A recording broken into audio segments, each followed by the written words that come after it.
Education of OPD Asian कंट्रीने represent करશે CA Jay છેરા।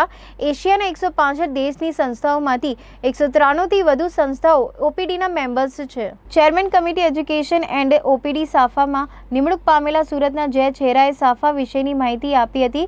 South Indian federation of accountant A Asian country જેવા કે ભારત, પાકિસ્તાન, અફઘાનિસ્તાન, બાંગ્લાદેશ, માલદીવ અને નેપાળ માટે કાર્યરત છે અને સીએના ટેક્સ અને તેના લાગતા કાયદાઓની સેવા પણ પૂરી પાડે છે, જેમાં એશિયાના 165 દેશની સંસ્થાઓમાંથી 193થી વધુ સંસ્થાઓ મેમ્બર્સ છે, જેમાંથી એક આપણો દેશ ભારત પણ છે। આ બાબતે વધુ માહિતી સીએ જય છેરાએ એબી ન્યૂઝ ચેનલને આપી હતી। હેલો ફ્રેન્ડ્સ, હું છું સીએ જય છેરા। હાલમાં જ મારી નિમણૂક થઈ છે ચેરમેન તરીકે કમિટી ઓન એજ્યુકેશન એન્ડ સીપીડી સાફામાં। આપની જાણકારી માટે સાફા એટલે south Asian federation of accountants, તેની અંદર ભારત, પાકિસ્તાન, અફઘાનિસ્તાન, બાંગ્લાદેશ, માલદીવ્સ, નેપાલ જેવા એશિયાની બધી જે દેશો છે તે બધાનો સમાવેશ થાય છે। સાફા શું કરે છે તેના વિશે તમને જણાવું તો, જેવી રીતે institute of chartered accountants of India એ ભારતમાં એકાઉન્ટ્સ અને ફિનાન્સને લગતું દરેકે દરેક વસ્તુ જોઈએ છે, ટેક્સ હોય, એકાઉન્ટ્સ હોય, લો હોય, તો એના માટે આ institute chartered accountants of India પોતાની સેવાઓ પૂરી પાડે છે। તે જ રીતે અલગ અલગ દેશોની અંદર પોતપોતાની રાષ્ટ્રીય સંસ્થા છે। એ બધી જ સંસ્થાઓની એક મહાસંસ્થા એને કહેવાય આઈફેક, ઇન્ટરનેશનલ ફેડરેશન ઓફ એકાઉન્ટન્ટ્સ। એની અંદર 165 દેશની સંસ્થાઓ, 193 સંસ્થાઓ મેમ્બર્સ છે, જેમાંથી એક આપણો ભારત છે। તો એ જ્યારે થાય, એની ડિસ્કશન થાય ત્યારે શું થાય કે યુરોપની અંદર જર્મની હોય, ફ્રાન્સ હોય, એ બધાના ઇસ્યુ જુદા છે। ત્યાં વોલમાર્ટ છે અને આપણે ત્યાં ભારતમાં, બાંગ્લાદેશમાં, નેપાળમાં નાની નાની દુકાનો છે। જો બધા માટે સરખું જ એકાઉન્ટ થઈ જાય કે સરખા નિયમ બની જાય તો કદાચ આપણી સંસ્થાઓ માટે બહુ અઘરું પડી જાય, આપણા બિઝનેસ માટે।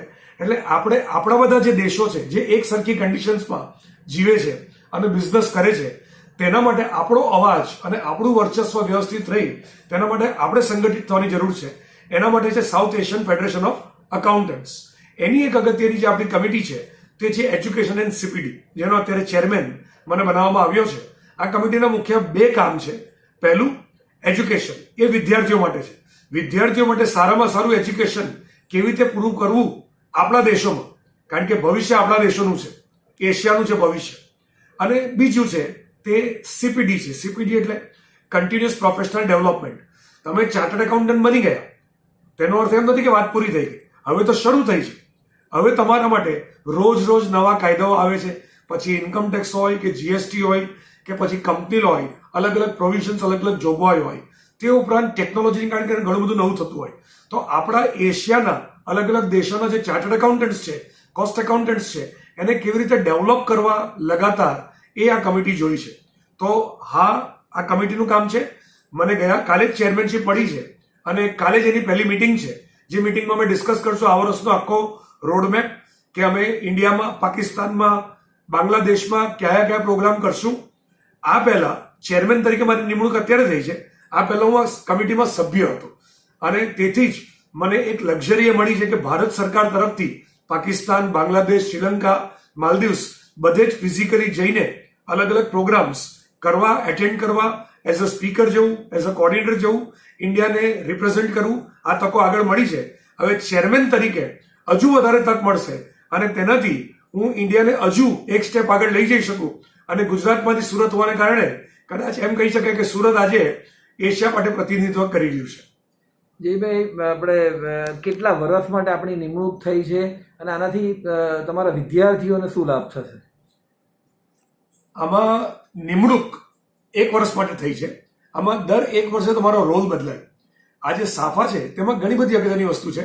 આ અગાઉ હું પીડીસીનો ચેરમેન હતો, એટલે પ્રોફેશનલ ડેવલપમેન્ટ કમિટી, એટલે કે જે અલગ અલગ તકો નવી ઊભી થાય છે પ્રોફેશનલ્સ માટે, તેનો ચેરમેન હતો।